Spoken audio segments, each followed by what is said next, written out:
नमस्कार. लग्नानंतर होईलच प्रेम या मालिकेच्या आजच्या भागामध्ये मी तुम्हा सर्वांचे अगदी मनपूर्वक स्वागत करते. आजच्या भागामध्ये आपल्याला पाहायला मिळतं काव्या खूप चिडलेली असते. काव्यामध्ये हो मी खूप वेळा फोन करण्याचा प्रयत्न केला, तुम्ही केलात का? अहो पण तिचा फोनच लागत नाही आहे, काय करायचं आपण? असं म्हणत आता काव्या फोन ठेवते. तर त्यावेळी त्या ठिकाणी नंदिनी आलेली असते. आता काव्याचा इतका रागराग होत आहे, चिडचिड होत आहे. हे पाहून नंदिनी काव्याला म्हणते, काव्या अगं काय झालं आहे आणि काय एवढा त्रागा करतेस? एवढा रागराग बरा नव्हे आणि या दिवसात एवढी चिडचिडपणा करू नकोस. या सगळ्यात बाळाची काळजी घ्यायला विसरतेस का तू? बाळाकडे दुर्लक्ष करू नकोस. तुझ्या पोटात बाळ आहे हे विसरली आहेस का तू? तर काव्यामध्ये नाही, माझ्या पोटात बाळ आहे, मला बाळाची काळजी घ्यायला हवी, हे मला सगळं काही समजते, पण डॉक्टर आर्या यांना तर याची काळजीच नाही आहे. नंदिनी म्हणते म्हणजे? तर काव्या म्हणते, आता मला 5वा महिना लागलाय. पार्थ देशमुख मला म्हणतायत की 5व्या महिन्याची सोनोग्राफी करून घ्यायची असेल. डॉक्टर आर्या यांना फोन करून अपॉइंटमेंट घे. परंतु या मॅडमचा फोनच लागत नाही आहे आणि लागला तर या मॅडम काही फोन उचलत नाही आहेत. काय करतायत काहीच कळत नाही. तर आता नंदिनी म्हणते, म्हणजे ती फोन उचलत नाही आहे का? काव्या म्हणते, नाही ना, मी केव्हापासून तिला फोन करते पण ती फोन काही उचलत नाही आणि आता तर तिचा फोन बंदच येतोय. नंदिनी म्हणते, काय तिचा फोन बंद आहे? तर काव्या म्हणते, हो. नंदिनी म्हणते, मग तू काही मेसेज वगैरे केला नाही आहेस का? तर काव्या म्हणते, नाही मेसेज वगैरे नाही, पण स्टेटस मात्र पाहिलाय, साजूक तुपातला शिरा. आता मात्र नंदिनी शांतच होते. तर आता नंदिनी काव्याला म्हणते, थांब मीच फोन करून पाहते. काव्या म्हणते, बघ ना तू तरी फोन करून बघ, मला तर काहीच कळत नाही आहे की हिचा पापड नक्की कुठे मोडला आहे. आता नंदिनी फोन करत असते, परंतु नंदिनीच्या चेहऱ्यावरचा हा उदासपणा काव्याच्या लक्षात येतो. काव्या मनाशीच म्हणते, काल तर ताई अगदी कॉन्फिडन्समध्ये सांगत होती की जीवा आणि आर्यामध्ये कुठलाही संबंध नाही आहे, त्यांच्यामध्ये फक्त मैत्रीचं नातं आहे. पण आज हाच उत्साह, हाच कॉन्फिडन्स ताईच्या चेहऱ्यावर दिसत नाही आहे. ताईला माहीत असेल का की जीवा आज आर्यासाठी साजूक तुपातला शिरा घेऊन गेला? की मी ताईला सांगू? खरंच ताईला याबद्दल काही माहीत नसेल का? असं म्हणत काव्या आता नंदिनीकडे पाहते. नंदिनी सतत आता आर्याला फोन करत असते, परंतु आर्याचा फोन काही लागत नसतो. काव्या म्हणते, नाही मला ही सगळं काही ताईला सांगावंच लागेल, पण नको, ताईसुद्धा प्रेग्नेंट आहे, तिला उगाच त्रास नको. तर आता नंदिनी काव्याला म्हणते, नाही ग तिचा फोन लागत नाही आहे. आता काव्या नंदिनीला म्हणते, मला एक सांग ताई, तुझा आणि तिचा काही कॉन्टॅक्ट झाला होता का? तू भेटली आहेस का तिला? तर नंदिनी म्हणते, नाही ग. आता काव्या तिथून निघून जाते. परंतु आता नंदिनी मात्र इथे आर्याला फोन करत असते, परंतु आर्याचा फोन काही लागत नसतो. आता घडलेला सर्व प्रकार नंदिनीला आठवतो. आर्या म्हणालेली असते, मी आजच जाते आणि ॲबॉर्शन करून घेते. आता नंदिनीच्या डोळ्यासमोर एक वेगळंच चित्र उभं राहतं. डॉक्टर आर्या नर्सला ॲबॉर्शनच्या गोळ्या आणायला सांगतात आणि त्या गोळ्या हातात घेत रागाच्या भरात त्या गोळ्या खातात. इथे नंदिनी मोठ्यानेच म्हणते, नाही. नंदिनी घाबरून गेलेली असते, म्हणून नंदिनी पुन्हा एकदा आर्याला फोन करण्याचा प्रयत्न करते. आता नंदिनी पुन्हा एकदा फोन करूनही आर्याचा फोन लागत नसतो आणि म्हणूनच नंदिनी देवाकडे प्रार्थना करत म्हणते, देवा प्लीज काही झालं तरी आर्याच्या मनात कुठलंही वाईट किंवा वेडावाकडा विचार येऊ देऊ नकोस, प्लीज देवा. पण नंदिनीला सतत आर्याचं बोलणं आठवत असतं. आर्या नंदिनीला म्हणालेली असते की बरं झालं मला त्याच्यासारखा मित्र मिळाला आहे, ज्याला अंधारात मी मिठी मारू शकते, कॅन्डल लाईट डिनर करू शकते. आणि त्याचवेळी नंदिनीला जीवाचा फोन येत असतो आणि आर्याचं बोलणं तिला आठवत असतं. नंदिनी म्हणते, हा माणूस तर माझ्याशी खोटं बोलतोय, मग याच्याशी का बोलू मी? नाही, मला याच्याशी बोलायचं नाही आहे, पण आता आर्या सापडणं खूप महत्त्वाचं आहे, त्यामुळे मला जुळवून घ्यावं लागेल. नंदिनी आहे ना मी, मग नंदिनीला हे सगळं काही करावंच लागणार. असं म्हणत आता स्वतःहून नंदिनी जीवाला फोन करते. जीवा म्हणतो, हॅलो बायको, मी निघालो आहे. नंदिनी म्हणते, हो या, काही हरकत नाही, पण मला एक सांगा की आता तुमचा आणि आर्याचा काही फोन झाला आहे का? आर्या कुठेही तुम्हाला माहीत आहे का? तर जीवा म्हणतो, नाही मला काहीच माहीत नाही, पण काय झालं आहे? बायको तू ठीक आहेस ना? नंदिनी म्हणते, हो मी ठीक आहे, पण एक इश्यू झाला आहे. आता मात्र जीवा घाबरतो आणि म्हणतो, काय झालं आहे? तर नंदिनी आता घडलेला सर्व प्रकार जीवाला सांगायला सुरुवात करते. अगदी आर्याच्या कपाटात मिळालेल्या गोळ्या आणि आर्याने नंतर या सगळ्याची कबुली दिलेली असते. तर नंदिनीने तिला मारलेलं असतं आणि त्यावेळी आर्याने जीवा आणि तिचा एकत्र कॅन्डल लाईट डिनरचा फोटोही दाखवलेला असतो. हे सगळं काही ऐकल्यानंतर जीवा म्हणतो, म्हणजे आर्या आपल्यासोबत सरळ सरळ खोटं बोलतीये. तर नंदिनी म्हणते, खोटं तर आजकाल सर्वच जण एकमेकांपासून बोलतायत, पण मला एक सांगा, दुपारपासून काव्य तिला फोन करण्याचा प्रयत्न करते, तिचा फोन लागत नाहीये, लागला तर ती उचलत नाहीये, ती कुठे आहे, काय करते, कोणालाच काही माहीत नाहीये, पण तुम्हाला तर माहीत असेलच ना?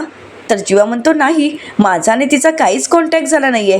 खरं तर मी सकाळपासून तिला फोनही केला नाहीये, पण काळजी करू नकोस बायको, मी आत्ताच आर्याच्या घरी जातो आणि बघतो की नक्की आर्या कुठे आहे.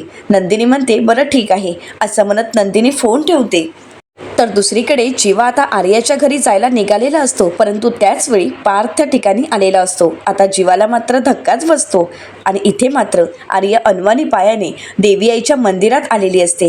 देवी आईच्या गाभाऱ्याच्या बाहेर उभी राहूनच ती आता देवी आईला जा विचारत म्हणते, आत्तापर्यंत जे जे मागितलं ते सगळं काही दिलंस तू मला, आणि प्रत्येक गोष्टी मला अगदी हव्या तशा दिल्यास. आधी जीत, त्यानंतर माझा मुलगा, आणि त्यानंतर माझं न झालेलं बाळ, आणि तितक्याच लवकर तू एक एक गोष्टी हिरवूनही घेतल्यास माझ्याकडून, आणि आता जन्मीजय माझ्या आयुष्यात आहे. मग असं का होतंय माझ्या आयुष्यात? नंदिनी आम्हा दोघांच्या मध्ये का येते? आम्हा दोघांचं एकत्र असणं त्या नंदिनीला का खटकतंय? आम्ही एक्सेप्ट केलंय ना नंदिनीला. आता तर जन्मीजयचं बाळ आहे माझ्या पोटात. या बाळाचं काही बरं वाईट झालं तर? आता मात्र आर्या घाबरून गेलेली असते. तर दुसरीकडे पार्थ जीवाला प्रश्न करत म्हणतो, आर्याचं काय? जीवा काहीच बोलत नाही. तर पार्थ म्हणतो, आताच तू काहीतरी शेवट बोलत होतास ना, काय झालंय नक्की? तर जीवा म्हणतो, नाही, कुठे काय? तर पार्थ जीवाला म्हणतो, जीवा, तू नक्की काय लपवतोयस माझ्यापासून? तर जीवा म्हणतो, नाही दादा, मी तुझ्यापासून काही लपवत नाहीये. तर पार्थ जीवाला प्रश्न करत म्हणतो, मला खरं सांग, काय चालू आहे तुझ्यामध्ये आणि आर्यामध्ये? तर जीवा म्हणतो, दादा, काय बोलतोयस? असं काहीही नाही आहे. नंदिनीचा फोन होता आणि ती मला म्हणाली की सकाळपासून काव्या आणि ती सतत आर्याला फोन करण्याचा प्रयत्न करतायत, परंतु आर्या काही फोन उचलत नाही आहे, तिचा फोनही लागत नाही आहे, आणि म्हणूनच एवढंच, बाकी काही नाही. आणि म्हणूनच मी आता आर्याच्या घरी जात आहे, ती आहे की नाही हे पाहण्यासाठी. तर पार्थ म्हणतो, माया अपार्टमेंट. तर जीवा म्हणतो, हो, तिथेच राहते ती. तर पार्थ म्हणतो, हो, काव्या मला म्हणाल्या होत्या की माया अपार्टमेंटमध्ये आर्या राहतात. तर जीवा म्हणतो, हो, मी तिथे जाऊन येतो. तर त्यावेळी पार्थ म्हणतो, आपण जाऊयात ना, आणि तू तर बाईक घेऊन आलायस ना, मग पावसा पाण्याचा कुठे चाललायस बाईक घेऊन? त्यापेक्षा आपण आपली कार घेऊन जाऊयात. असं म्हणत आता पार्थ स्वतःहून जीवाला इथे आर्याच्या घरी घेऊन जाण्यासाठी निघालेला असतो. तर दुसरीकडे नंदिनी सतत फोन करण्याचा प्रयत्न करत असते, परंतु आर्याचा काही फोन लागत नसतो. नंदिनी म्हणते, हिचा फोन का लागत नाहीये काहीच कळत नाहीये. मानिनीताई म्हणतात, नंदिनी, अगं सापडेल ती, पण तू एवढी का काळजी करतेस? तू स्वतःला त्रास करून का घेतेस आणि तू टेन्शन का घेतेस? तर त्यावेळी काव्या नंदिनीला म्हणते, ऐक ना, तू मगाशी मला काय म्हणाली होतीस की एवढा चिडचिडपणा बाळासाठी योग्य नाही, मग आता एवढं टेन्शन घेणं हे सुद्धा बाळासाठी योग्य नाहीये ताई. तर मानिनीताई म्हणतात, हो ना, आणि तसंही तुमची आर्या ती लहान आहे का? कुठेतरी गेली असेल किंवा फोन बंद पडला असेल, मग एवढी काळजी करायची काही गरज नाहीये. आणि मुळात नंदिनी ती कुठे जाते, कधी येणार आहे, काय करते, हे सगळं काही तुम्हाला सांगायला ती बांधील नाहीये. आणि आता या सगळ्यांचं बोलणं रम्य ऐकत असते. तर मानिनीताई आता नंदिनीला म्हणतात, नंदिनी, अगं तू एवढी काळजी करतेस जसं काय काव्याच हरवली आहे. आता मात्र काव्या धक्कानेच मानिनीताईंना म्हणते, आई प्लीज असं काही बोलू नका हा, कारण काव्य जर हरवली ना तर ही नंदिनीताई अगदी वेडीपिशी होईल, आणि त्यात देशमुख काय करतील विचारायलाही नको. मानिनीताई म्हणतात, ते तर अजिबातच विचारू नकोस. इथे मात्र नंदिनीला काहीच सुचत नसतं, ती पाणी पिते. आता मानिनीताई आणि काव्य तिच्याकडे पाहत असतात. आता मानिनीताई काव्याला म्हणतात, काव्या, मला एक कळत नाहीये की आर्याच्या बाबतीत ही एवढं टेन्शन का घेतेय, स्वतःला त्रास करून का घेतेय. आता हे सगळं काही बोलणं इथे रम्या मात्र ऐकत असते. तर दुसरीकडे पाहायला मिळतं, जीवा आणि पार्थ दोघेही आर्याच्या घरी आलेले असतात. आर्याला आवाज देत असतात, परंतु आर्या काही घरी नसते. तर पार्थ म्हणतो, हे काय, दरवाजा तर उघडा आहे, परंतु ही तर कुठेच दिसत नाहीये. तर जीवा म्हणतो, मी एक काम करतो, मी बेडरूममध्ये जाऊन पाहतो. असं म्हणत जीवा आता आर्याला बेडरूममध्ये पाहण्यासाठी जात असतो. आणि त्याचवेळी पार्थचा लक्ष हा तिथे असणाऱ्या जीवाच्या डब्याकडे जातो. तर आता पार्थला काव्याचं बोलणं आठवतं की जीवाचा डबा आर्याच्या घरी काय करतो हे मला काहीच कळत नाहीये. म्हणजे याचा अर्थ असा आहे की जीवा आपल्या घरून आर्यासाठी डबा घेऊन जातोय तिकडे. आता हे सगळं बोलणं आठवल्यानंतर इथे मात्र पार्थला धक्काच बसतो, कारण त्याने प्रत्यक्ष आता जीवाचा डबा त्या ठिकाणी पाहिलेला असतो. आता जीवा मोठ्यानेच आवाज देत म्हणतो, दादा दादा. तर पार्थ विचारतो की काय झालंय. तर जीवा म्हणतो, आर्या बेडरूममध्ये सुद्धा नाहीये, घरात ती कुठेच नाहीये. काही मुलगी असेल आणि कुठे निघून गेली असेल. घराचा दरवाजा तर उघडा आहे आणि निघून गेलीच आहे तर फोन सुद्धा बंद आहे. मग कसं कळणार ही कुठे गेली आहे. जीवा खूप घाबरलेला असतो आणि जीवाला असं घाबरलेलं पाहून पार्थ मात्र त्याच्याकडे पाहत असतो. तर जीवा अगदी काळजीने म्हणतो की आता फक्त तिला मला भेटू देत, असा एक फटका देईन ना. खरंच मी खूप चिडणार आहे तिच्यावर. मागे राहिलेल्यांना किती काळजी असते हे तिला कळत नाहीये का. आता जीवाचा लक्ष आर्याच्या शू रॅककडे जातो आणि तिथे पाहिल्यानंतर जीवाला आर्याचं बोलणं आठवतं की इतकी सगळी चपलं असली तरीसुद्धा मी उदास असेल किंवा मला कुठल्या गोष्टीचं वाईट वाटत असेल आणि मला कसलं टेन्शन आलं असेल तर मी मात्र अनवाणी पायाने चालत माझ्या आवडत्या ठिकाणी निघून जाते. तर आता जीवा म्हणतो हिचे तर सगळे फुटवेअर इथेच आहेत. म्हणजे जीवा विचार करतो आणि पार्थला म्हणतो, दादा मला कळलंय आर्या कुठे आहे, चल चल. असं म्हणत आता जीवा पार्थला घेऊन तिथून निघालेला असतो. दुसरीकडे आपल्याला पाहायला मिळतं आता घडलेला सर्व प्रकार. आता रम्या वसुहत्यांना सांगू लागते. वसुहत्यांना रम्या म्हणते, आज जे काही मी पाहिलं ते खरंच खूप वेगळं होतं. म्हणजे आर्या सामंत सापडत नाहीये, ती कुठेतरी गायब आहे. मग या सगळ्याचा त्रास नंदिनी का करून घेते. नंदिनी इतकी पॅनिक का झाली आहे, ती इतका विचार का करते त्या आर्याचा. नक्की काय चालू असेल त्यांच्यात. वसुहत्या म्हणतात, हो ना, मला तर ते काहीच कळत नाहीये. म्हणजे आत्तापर्यंत नंदिनीला काव्या व्यतिरिक्त कोणाचीही इतकी काळजी करताना मी पाहिलं सुद्धा नाहीये. मग आताच रम्या म्हणते, एक्झॅक्टली मलाही हेच म्हणायचं आहे की नंदिनी काव्या व्यतिरिक्त कधीच कोणाची इतकी काळजी करत नाहीये. त्यामुळे आई आजच आपण शोधून काढायचं आहे की नक्की जीवा, नंदिनी आणि त्या आर्या सामंत यांच्यामध्ये काय चालू आहे. काय लपवण्याचा प्रयत्न करतायत. असं कोणतं सिक्रेट आहे की ते आपल्यापासून त्यांनी लपवून ठेवलं आहे. तर वसुहत्या म्हणतात की हो, या सगळ्याचा आपण शोध घ्यायचा. आता रम्याने या सगळ्याचा शोध आजच घ्यायचं असं मात्र ठरवलेलं असतं. तर दुसरीकडे पार्थ आणि जीवा आर्याला शोधण्यासाठी बाहेर पडलेले असतात. इथे मात्र जीवाचा जीव अगदी कासावीस होत असतो. तो सतत आर्याला फोन करण्याचा प्रयत्न करत असतो, पण आर्याचा फोन काही लागत नसतो. त्याला काहीच सुचत नसतं. तो पार्थला म्हणतो, दादा थोडा गाडीचा स्पीड वाढव ना. असं म्हणत ते दोघेही आर्या जिथे सापडेल असं जीवाला वाटतं त्या दिशेने निघालेले असतात. आता मात्र जीवाची ही घालमेल पाहून पार्थ मात्र त्याच्याकडे पाहतच बसतो. जीवा पार्थला म्हणतो, पुढून लेफ्ट घे आणि तिथून आपल्याला पुढे जायचं आहे. आता पार्थ जीवा सांगेल त्याप्रमाणे निघालेला तर असतो, परंतु त्याचवेळी अचानकच गाडी बंद पडते. पार्थला काहीच कळत नाही. जीवा विचारतो, काय झालंय. पार्थ म्हणतो, काहीच कळत नाहीये की गाडी बंद कशी काय झाली आहे. तर जीवा म्हणतो, अरे स्टार्ट करण्याचा प्रयत्न कर ना दादा. पार्थ प्रयत्न करत असतो पण गाडी मात्र स्टार्ट होत नसते. जीवा म्हणतो, काय झालं असेल नक्की. पार्थ म्हणतो, काहीच कळत नाहीये, कशामुळे बंद पडली असेल. तर त्याचवेळी जीवाचा लक्ष तिथे असणाऱ्या मंदिराकडे जातो. जीवा म्हणतो, इथून पुढे गेल्यानंतर मंदिर आहे, पण इथून पुढे मंदिराच्या आसपास काहीच दिसत नाही आहे. दादा तू एक काम कर, तू इथे थांब, गाडी स्टार्ट होते का प्रयत्न कर, तोपर्यंत मी आर्याला शोधून आलो. असं म्हणत जीवा आता घाईघाईने आर्याला शोधण्यासाठी गाडीतून खाली उतरतो. आणि आता हे दृश्य पार्थने पाहिलेलं असतं. जीवाची होणारी धावपेळ, त्याच्या जीवाची घालमेल, त्याची भीती, हे सगळं काही पार्थ पाहतो. इथे जीवा धावत पळत मंदिरापाशी आलेला असतो आणि आर्याला पाहत असतो. आणि त्याचवेळी मंदिरासमोरच्या बाकावर आर्या बसलेली असते. हे ज्यावेळी जीवाला दिसतं त्यावेळी जीवा धावत पळत आर्याच्या दिशेने जातो आणि आर्याला आवाज देत म्हणतो, आर्या. आर्या आता जीवाकडे पाहते आणि नकळतच काही एक शब्द न बोलता ती घट्ट अशी मिठी मारते. जीवासुद्धा तिला सावरतो, तिच्याकडे पाहतो आणि त्यानंतर तिला प्रश्न करत म्हणतो, आर्या गं काय झाले तुला, बरी आहेस ना तू, अशी वेड्यासारखी का वागतेस. अगं किती पाऊस आहे आणि अनवाणी पायाने तू इथे आलीस, असं कोण वागतं सांग बरं. इथे आजूबाजूला कोणी आहे तरी का. अगं कळतंय का आर्या तुला? अगं अशा एकांत जागी कधी बसतात आणि त्याचं भान तुला आहे का? अगं किती वाजले आहेत आणि पाऊस किती आहे, याने जर तुला काही झालं असतं तर? आता आर्या जीवाला म्हणते, जन्मीचे खरंच तू माझी काळजी करत मला शोधत इथे आलायस का?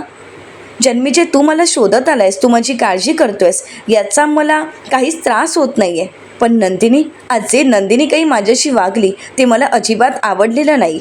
ज्या पद्धतीने तिने माझ्यावर राग व्यक्त केला, ज्या पद्धतीने ती माझ्याशी वागली, त्यानंतर मी ठरवलं होतं की स्वतःचं काहीतरी बरं वाईट करून घ्यायचं. तर जीवा म्हणतो, नाही आर्या, तू हे काय बोलतेस? नाही, तू असं काहीही करणार नाही आहेस. प्लीज शांत हो. तू वेडी आहेस का?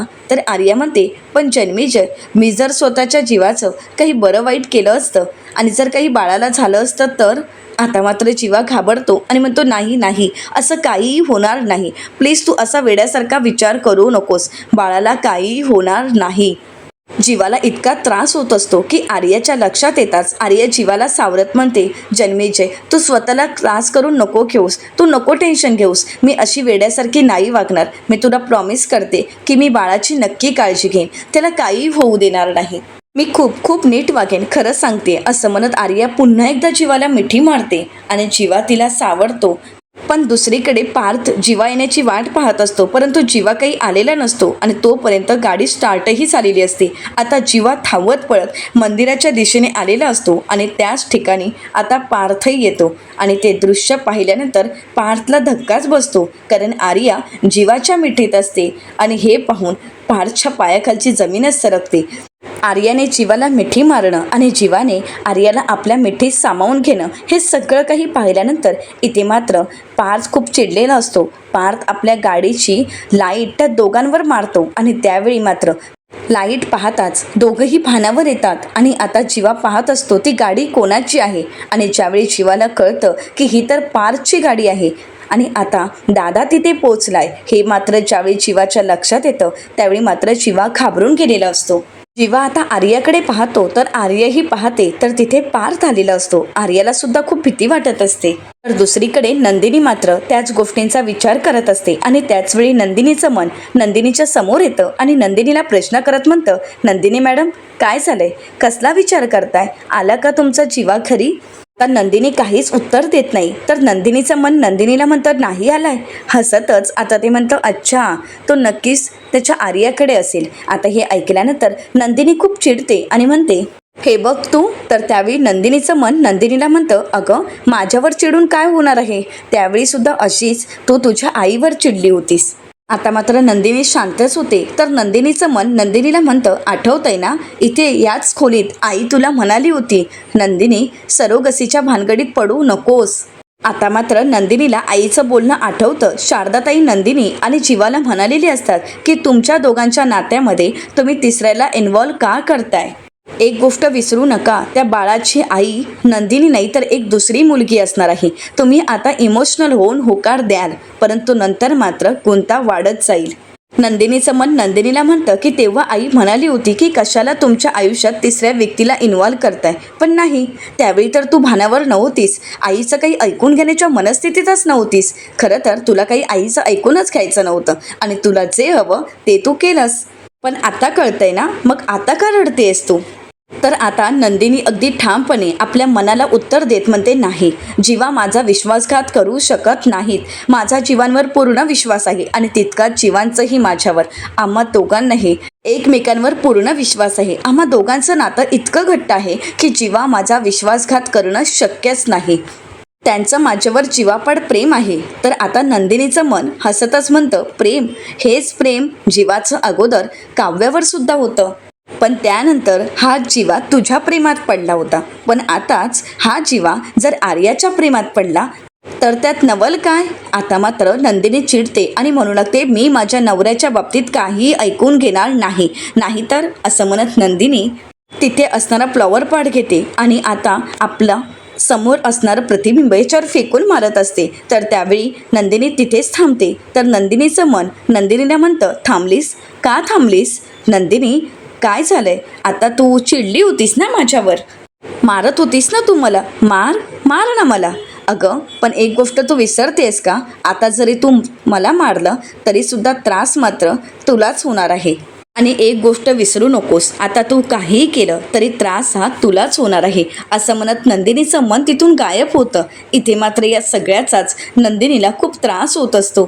तिची खुसमट होत असते. नंदिनी खूप रडत असते. ती काय करावं तिला काहीच कळत नसतं. तर दुसरीकडे पाहायला मिळतं पार्थ जीवा आणि आर्याकडे रागानेच पाहतो आणि आता गाडीतून खाली उतरत त्यांच्या समोर जाऊन उभा राहतो. 2 मिनिट फक्त पार्थ त्या दोघांकडे पाहत असतो आणि त्यानंतर तो आर्याला प्रश्न करत म्हणतो, आर्या अगं तू इथे काय करतेस? पूर्ण भिजली आहेस तू. आर्या तू बरी आहेस ना? नाही म्हणजे तू सापडत नव्हतीस त्यावेळी जीवा खूप बेचैन झाला होता ना. आता आर्या जीवाकडे पाहते. जीवाची असणारी आपल्याबद्दलची तळमळ, आपल्याबद्दलची असणारी त्याला काळजी हे पाहून आर्या खूप खुश होते. तर आता पार्थ आर्याला म्हणतो, नाही म्हणजे असं अनवाणी आणि असं रात्री असं एकांत कोण येऊन बसतं? तर आर्या जीवा आणि पार्थना आय एम सो सॉरी, माझ्यामुळे तुम्हाला त्रास झाला, पण मला जरा डिप्रेस वाटत होतं म्हणून मी इथे आले होते. जरा वेळ एकटीला थांबायचं होतं म्हणून मी इथे आले. पण मला एक सांगा की तुम्हाला कसं कळालं की मी इथे आली आहे? तर पार्थ म्हणतो, मला माहीत नव्हतं, पण जीवाला माहीत होतं की तू इथे आहेस. म्हणजे तू दुःखात असलीस की अनवाणी पायाने या मंदिरापाशी चालत येतेस, इथे निवांत वेळ घालवतेस, हे जीवाला माहीत होतं, मला नाही. मग त्याने जसं सांगितलं तसं आलो आम्ही. आता जीवा आर्याकडे पाहतो तर आर्याला थंडी वाजत असते. आर्या पूर्णपणे भिजलेली असते आणि त्यावेळी जीवा स्वतःचा ब्लेझर काढून आर्याला घालतो आणि म्हणतो, अगं तुला थंडी वाजते का? असं म्हणत तो आर्याची काळजी घेत असतो आणि हे सगळं काही प्रत्यक्षपणे पाहत असतो. आणि इथे मात्र जीवाची आर्या सापडली तरी तिच्या काळजीची तळमळ मात्र सुरूच असते. आता जीवा आर्याचा हात हातात घेतो, तिला शांत करतो, आधार देतो. हे पाहून पार्थला धक्काच बसतो. तर येणाऱ्या पुढील भागामध्ये आपल्याला पाहायला मिळतं जीवा आणि पार्थ आर्याला हॉस्पिटलला घेऊन येतात आणि ज्यावेळी डॉक्टर आर्याचा हात पकडतात त्यावेळी त्यांच्या लक्षात येतं की आर्या प्रेग्नेंट आहे. तर आता पार्थ डॉक्टरांना विचारतो की काय झालं आहे डॉक्टर? तर डॉक्टर आर्याला म्हणतात, तुम्ही प्रेग्नेंट आहात ना? आता हे ऐकल्यानंतर पार्थला धक्काच बसतो. आता जीवा आणि पार्थ घरी येताच पार्थ नंदिनीला म्हणतो, नंदिनी आर्या जीवापासून प्रेग्नेंट आहे. आता हे ऐकल्यानंतर नंदिनीलाही धक्का बसतो. आता हे सगळं काही इथे रम्या मात्र ऐकत असते. तर जीवा आता म्हणतो की हे खरं आहे की आर्या प्रेग्नेंट आहे, पण ती माझ्यापासून नाही. तर त्यावेळी पार्थ म्हणतो, हो ना, मग नंदिनीची शपथ घे आणि सांग, मग तरच मी विश्वास ठेवेन. आता मात्र जीवा नंदिनीकडे पाहतो. नंदिनी आणि जीवाला काय करावं काहीच कळत नसतं. तर आता हे सत्य सर्वांसमोर येईल का हे पाहणं अतिशय रंजक ठरणार आहे. मित्रांनो, अशाच मालिकांचे नवनवीन अपडेट पाहण्यासाठी चॅनलला नक्कीच सबस्क्राईब करा. आजचा व्हिडिओ तुम्हाला कसा वाटला हे कमेंट करून नक्कीच कळवा. आजचा व्हिडिओ जर आवडला असेल तर व्हिडिओला लाईक करायलाही विसरू नका. व्हिडिओ पाहिल्याबद्दल तुम्हा सर्वांचे अगदी मनपूर्वक धन्यवाद.